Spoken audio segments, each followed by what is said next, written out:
This second Sunday of Lent, the focus is on the Transfiguration. But our readings begin with the story of Abraham and the sacrifice of Isaac.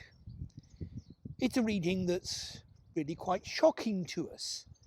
The idea that God might ask Abraham to sacrifice his son. Not only his son, but the one on whom all the promises that God's made to Abraham are based. What happens without Isaac?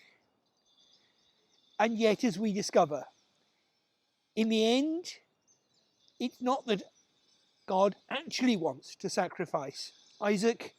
Rather, it is to show that Abraham is willing to give everything, to trust completely in God. And that's the key to why we have this passage for our gospel today, for our first reading today. Because our second reading is St. Paul in Romans, saying that nothing can separate us from the love of God because God has given his own Son for our sake.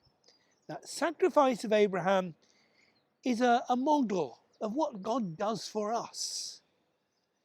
And that message of nothing can separate us from the love of God is perhaps particularly appropriate for us today in the circumstances that we face and the things, not just COVID, but all the things in our lives that make us wonder about that. Which leads us to the Transfiguration. Jesus takes his disciples up the mountain. They see his glory, and he's accompanied by Moses and Elijah. Abraham, Moses, the prophets, they're all leading up to this moment. And yet as they come down the mountain, all the disciples see is the Jesus they know, the Jesus they're familiar with, the Jesus who's telling them about the Passion and preparing them for that. And that's what the Transfiguration does. It prepares them for the Passion that we are going to celebrate as we celebrate Holy Week.